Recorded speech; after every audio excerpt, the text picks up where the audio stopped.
study Christianity. But don't accept the actions of some people to represent the teachings of their particular book. Does that make sense? Human beings are all the same in that they make mistakes. We say, as Muslims, God never makes mistakes. Ever. God doesn't make mistakes.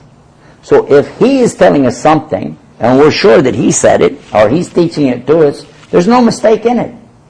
It's as simple as that. So this is one of the ways. I'm just giving you some familiarity with the topic itself. I'm not saying you have to explain all of this to somebody, but at least you should know that.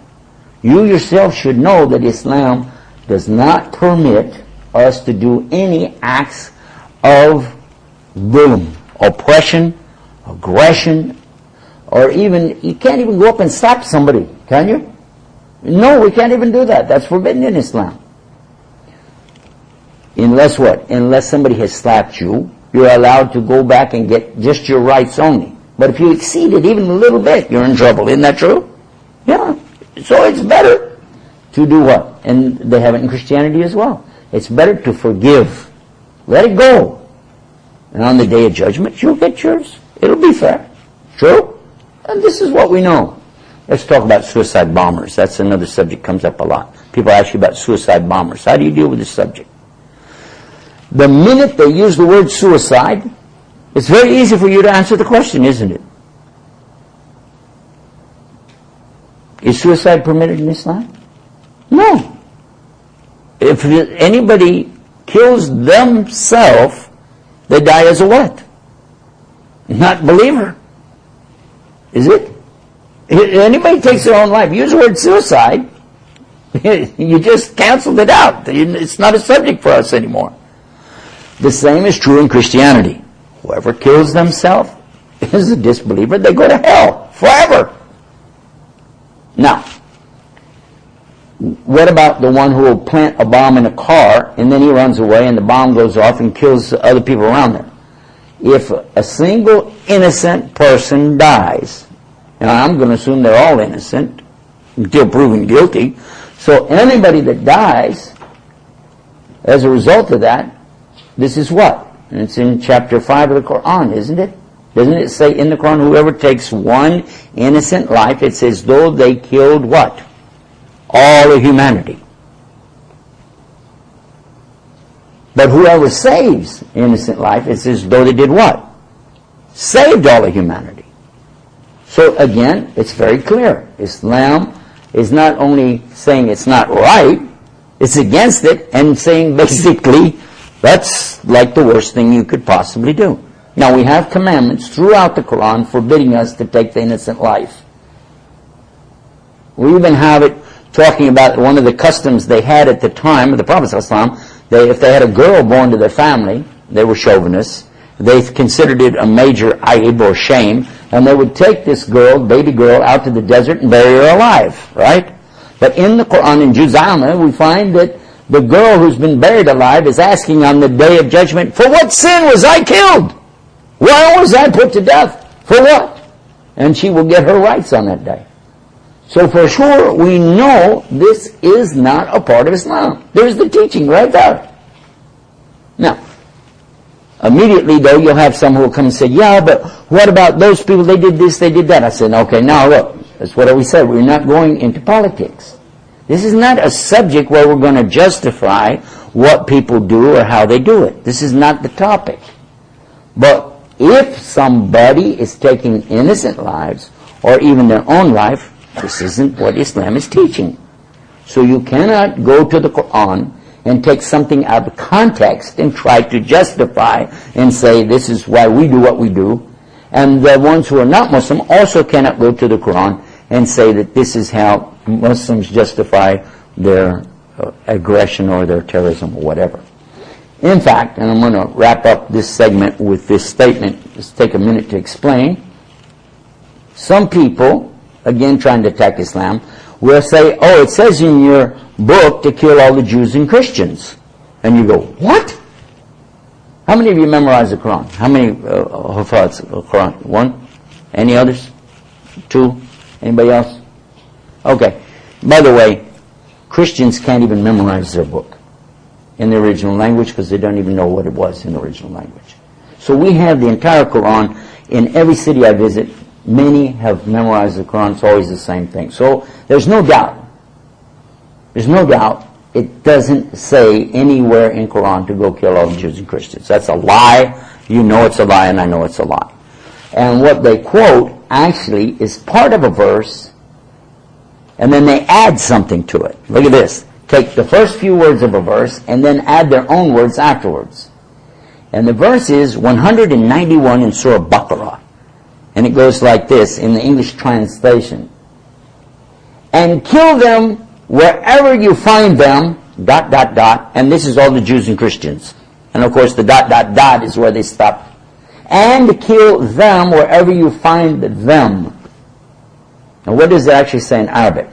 Now, what's really interesting and sad at the same time is some of the translators are relying on some of the tafsir of the earlier explanation in detail of the earlier scholars such as Ibn Taymiyyah. Whereas he's talking about jihad, but it's not mentioned in the verse. Nor is it mentioned in the verses in Surah Ma'idah, nor is it mentioned in At-Tawbah, nor is it mentioned in many of the verses where we find this exact same subject coming up again in the Quran. The word is not jihad that's being used here. Although jihad is used in the Quran, by the way, in a more general sense. The word that's being used is from the root qitl. Qatala. Qital. And it says actually in this verse, waqtuluhum. Waqtuluhum. Now, I ask ulama, scholars, exactly I need to know. And they explained it in Arabic to me, and then we talked about it in English as well. There's no doubt this says, and kill them, but it's a kind of killing. And if you said, well, there's no good kind of killing. Well, hold on, I may agree with you, but let's understand what the kind is. Because the verse before it is the setup, and it's not there, not in the Bible, not in the Quran, not even out of a newspaper, to take a statement that starts with and not read what came before it. And it says wa aqtuluhum. Wa means and. How come you didn't read the verse before? Well, if you read that, that totally dissolves everything they're trying to say. And of course they don't want to do that. They're used to using their Bible that way and playing with it, and they want to try to do the same thing with the Quran, not knowing that we memorize our book totally in the original language, and they can't get away with that. It's clear what it's saying in the verse before it is, for the Muslims are being ordered now to do what they were not permitted to do for 13 years. They were not permitted to retaliate against their tribal members who had been killing them, abusing them, raping them, doing everything in the world to these poor guys who were not allowed to respond back. They could only act in self-defense, but there was no organized combat to go against these the perpetrators. They were not allowed to. They were even put out in the desert to die with sanctions against them, escaped from that after a couple of years, and walked all the way to Medina, hundreds of miles away. Yes. And it wasn't until then that they were given the order by God in the Quran. Allah sends down the verse because they want to go back and perform the pilgrimage, the Hajj. But when they'd tried before, they'd been met by armed guards, armed forces who were ready to destroy them. But Allah is telling them now, no, you can go and you can make your Hajj and you can fight them. If they fight you, you fight them. But if they stop, you stop. Otherwise, you become the aggressor. Verily, Allah does not love the aggressor. The one who is doing dhulam is using this word, dhulam, which I already mentioned to you. And, next verse, and kill them wherever you find them, turning them out from where they turned you out. That's why they don't want to read the rest of the verse. Because all of a sudden it becomes very clear this is a specific issue dealing with a specific time and place and people who had turned them out of their own homes and taken their property, even taken their family away from them. Now you can go back and get what is yours, reclaim what is yours, turn them out from that, and if they're killing you, you can kill them. But let us understand this word, because in the first one it said fight them. In the second one it said kill them, but these are not related in English. But in the Arabic it was the exact same word. There wasn't any difference in the Arabic. It was only the imperative, whereas in the first one it was more general. And fight them, fight them if they fight you. That's what it says. In the second one it says, and kill them, because it is waqtuluhum. Uqtul. But how do we understand it? And the word is the same word Mr. Bush uses. It's the same word that they use in the Pentagon. It's the same word that they use on the front page of the New York Times when they talk about our boys who are going to do qital to the Muslims, or to the people of Iran or the people of Iraq. Whenever they're going to go to them and engage in this, what do they call it?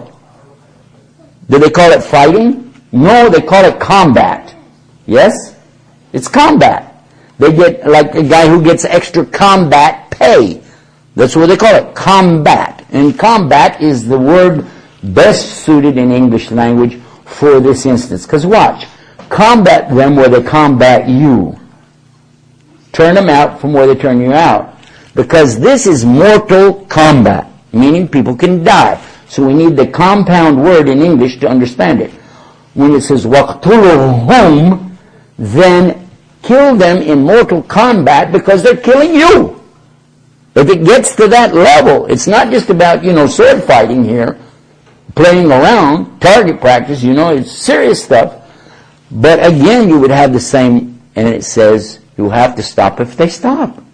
If they're not killing you, you're not allowed to kill them. True? Keep reading now in verse 193, it gets even better. Again, they try to use this verse to say, spread Islam, even if you have to kill people, force them into Islam at the point of a sword. This is how they give their meaning from it. But it doesn't say that.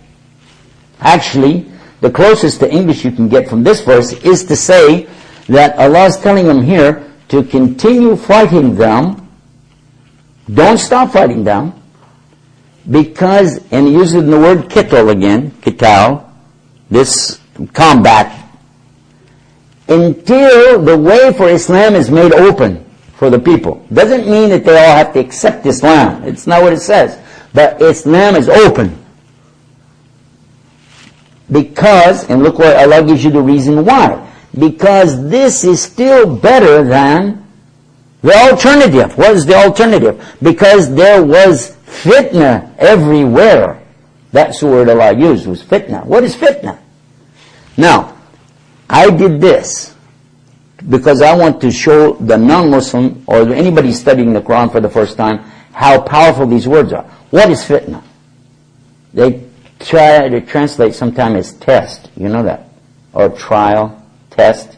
Boy, that sure wouldn't balance here. That an all-out mortal war going on is better than a test? That doesn't make any sense, does it? No. Because watch this. I asked the scholars, already I had an idea, but I want to ask the scholars of the language, because that's fair. How would they describe in one word seeing airplanes flying to buildings, the buildings coming down, lots of people dying, glass shattering everywhere, and I described the events of 9/11 and what happened by the Pentagon near where I live in Washington. I described that. I said, in a word, what will you say? They said, fitna. I said, really? They said, yeah. There's a big fitna. I said, yeah, I agree with you. I just want to be sure that's the right word. They said, yes. I said, okay. Well, we call it terrorism. They said, well, they have another word for terrorism also in Arabic. They said, but this is also a fitna. I said, okay, so fine, thank you. So now read it again and understand Allah is telling you that going into combat against your mortal enemies, those who want to see you dead, is better than allowing terrorism.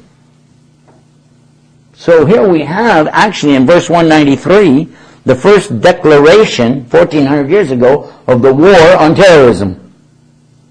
Go out and fight them until there's no more terrorism. So totally, if that's what Mr. Bush is saying, we're with you all the way. No problem. If that's what you mean. Not what they're going to say. The problem is we didn't take the time to really learn what it is in English. You have an essence of it. You've sat with the scholars, you've talked with your teachers, you know that Islam doesn't permit us to ever go and hurt people for no reason. You know that we also have to defend Muslims and defend Islam. You know that. But at the same time, sometimes, and for whatever political background somebody may have and their hang-ups in their head, they may be adding a few things to Islam that don't belong there. And it's not for me to judge that either, but I'm telling you so that you and I can have at least an equal playing field with our non-Muslim folks. We're all living in the same world here. We need to realize that we have to give them their chance to understand, and they should give us a chance to explain as well.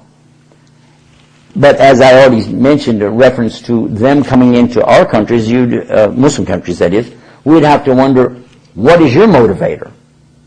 And I think that's a subject for another time, but certainly we are willing to talk about what we have. We'd like to know what they have, why. And if it's for vengeance, well, we want to get even with you. I don't think that your mother had anything to do with what happened on 9/11.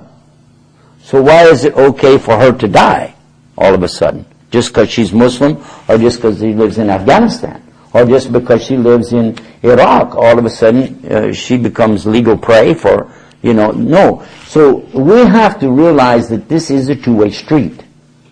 And this is usually about the time when somebody will either get up and walk away and say, I don't want to listen to this guy anymore, he's crazy. Okay, fine. But what we discussed was fair, it was open. If they have anything after that, we'll bring it. And if I misunderstood something, tell me. I want to know. It's fair. And this is what Muslims have to be fair. We have to let them say what they have to say. We have to listen to it. And if we find credibility in what they're saying, then we should adhere to what is best. And if we find something better than what we have, Islam is wanting us to go what is better. As long as you have what? Testable evidence. As long as you have proof, you go to that which is proven. Simple as that. Alhamdulillah Rabbil Alameen, you're watching, of course, the Deen Show, and we're here talking about the subject of dealing with harsh questions and how we should respond, and more important, how we should not respond. We don't respond in kind. If people are attacking us, especially verbally, we have to respond kindly. I want to end this segment by mentioning this, and I think it's very important. When people come to me with these harsh things, I try to train myself instead of responding in the same way that, hey, come you Muslim or terrorists, okay? I respond this way. Smile, ibtisam, smile, and say, thank you for asking me about my religion, okay? And then you can go from there. And alhamdulillah, Rabbil Alameen, the praises to Allah subhanahu wa ta'ala, Ja'alana Muslimin, the one who made us as Muslim. Until next time, peace. Assalamu alaikum.